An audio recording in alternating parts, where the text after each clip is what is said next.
moments later. Assalamualaikum warahmatullahi wabarakatuh. Perkenalkan, nama saya Muhammad Fatur Rahman AR dengan NIM 0402024022. Baik, kali ini saya akan menjelaskan pengertian hukum pidana, delik pidana, ruang lingkup hukum pidana, dan asas-asas hukum pidana. Untuk mempersingkat waktu, mari kita langsung kepada materinya. Jadi, hukum pidana adalah serangkaian aturan atau norma yang di dalamnya berisikan hak dan kewajiban yang apabila dilanggar akan mendapatkan sanksi. Baik, yang selanjutnya itu adalah delik pidana atau tindak pidana.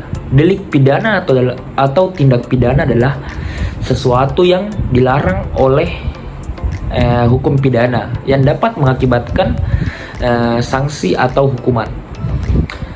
Adapun jenis-jenis delik itu, yang pertama adalah delik biasa dan delik aduan. Delik biasa adalah delik yang dapat diproses oleh para penegak hukum tanpa adanya aduan daripada korban.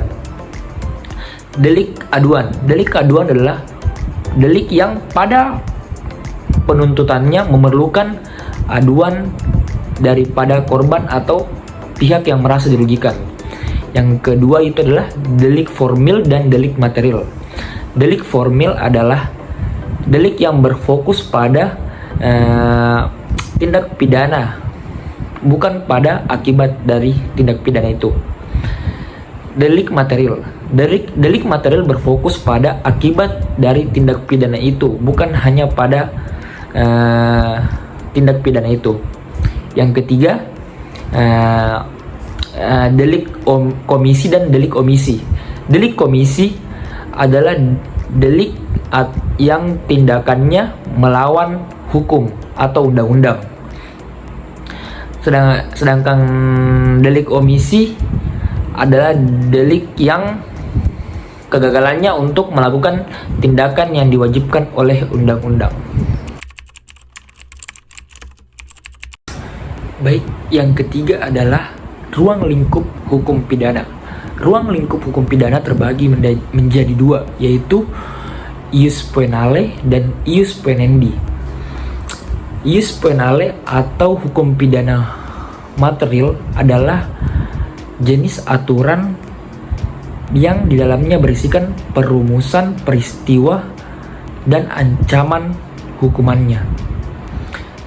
Ius penendi atau hukum pidana formil adalah jenis aturan mengenai hak negara untuk menghukum atau menindaki seseorang yang melakukan kejahatan tindak pidana.